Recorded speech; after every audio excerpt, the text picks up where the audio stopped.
So the Schumer shutdown is continuing to take place. It's been going on now for a few weeks.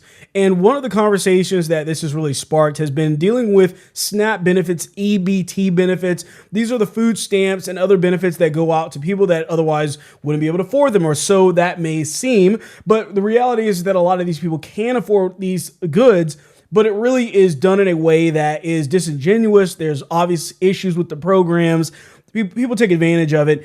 And so we've been seeing a lot of videos cropping up on TikTok where people have been crying out and saying that what they're going to do if they don't get their benefits, of course, blaming this on Trump, not knowing the information, because a lot of these people are completely ill-informed, are saying, you know what, we're going to go out, we're going to steal what is owed to us. We normally would have gotten this from the government, but because you guys can't figure out what you're doing, we're going to take what's ours, what's rightfully ours, and we're going to go ahead and take whatever we want. That's what the conversation is kind of revolving around right now, and it's all about these SNAP benefits. So it's because the government shutdown is still going, and today was the last day where if the Senate did not figure out what they were doing, specifically the Democrats voting for a clean bill, then it was going to wind up being that these benefits are going to be delayed next month. So that is what is taking place today, because today was the last day for them to really figure it out before what was happening. Of course, we know it's the Democrats because the Republicans have voted. It's the Democrats that are not voting for the clean bill. So that's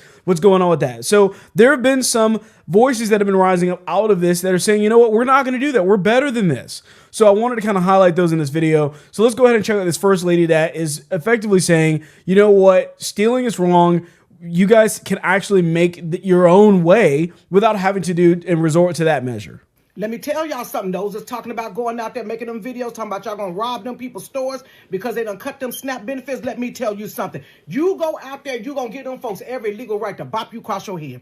Baby, they're going to be justified in bopping you across your head. You better learn how to cook some quick, cheap, easy meals. You could take some tuna, some cream of mushroom, peas, and throw some noodles in it. You want to get fancy, crumble some crackers on the top. You got tuna casserole. You can take you some beans. I don't care if it's black bean, pinto beans. If you don't know how to make them homemade, you can buy them in a can from the Dollar Tree with some rice, baby, and you got beans and rice. Get you some cornmeal, honey, a little bit of oil, make some hot skillet cornbread. And you can take some peanut butter with some jelly and make a sandwich, grilled cheese with some bread, honey, and get your tomato soup. You got a meal, and sit down somewhere. Don't go out in them streets because they going to bop y'all in the head.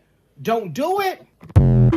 Yeah, so that's a perfect kind of explanation of everything, because really, to me, what sticks out here is that she's saying that they're justified in doing so, that they are fully within their right to hurt you or to do whatever they need to do, basically arrest you is what she's trying to get at. You're going to get punished. You're going to get punished for doing these things out there that you know that you should not be doing. And then highlighting the fact that you have probably everything you need at home, but you don't realize you do. We all do this to some degree, right? Where we think we need something because we're craving whatever that particular food is, and then kind of ignoring all of the food, the treasure trove of items we have in our own pantry. But these people do that. We also know that by and large, the majority of the food that is purchased through SNAP and EBT is actually candy, sweets, sodas, things that are unhealthy, these things that they shouldn't be doing. Most of these families are not relying entirely on the SNAP benefits anyways. Many of them are buying their normal groceries and then using the SNAP on top of their regular bill. Remember,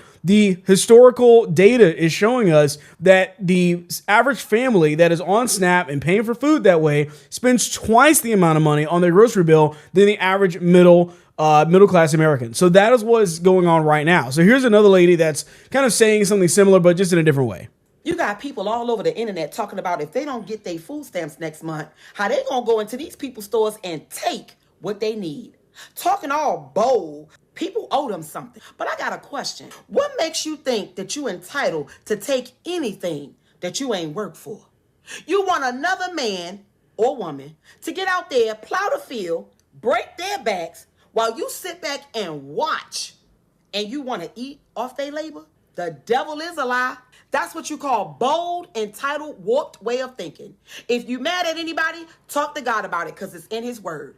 If a man chooses not to work, then he should not eat. God never blesses idleness. He blesses the works of our hands. Not all of these excuses, entitled mindsets coming out of our mouths. You wouldn't let us move into your place, eat your food, use your water, or sleep in your bed without your permission, right? So, why would you try to sit up here and justify going into these people's stores that they built with their sweat, hours, and sacrifice? We got to stop glorifying self-inflicted struggles. Get up off your behind and do what they're asking you to do. 20 hours, that's it. You do it with everything else. God feeds the birds. He just expects that the nest be built. So if you got questions, here's the answer. Stop waiting for a handout. Stop moving your mouth. Start moving them hands. Because guess what? If you don't work, it's 9 times out of 10, you're not going to eat.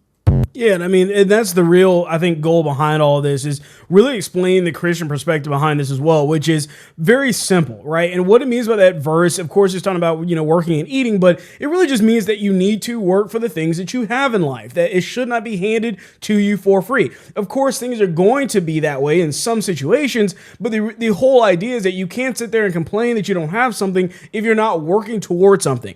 One of the most important things I've heard in my life is basically you need to meet God halfway. You have to put in something to get something out of that, right? God can make up the rest, but you have to put in some level of effort. And a lot of these people don't understand that. They'll never do that. And as a result, that's why they're having these struggles and these issues as it stands right now.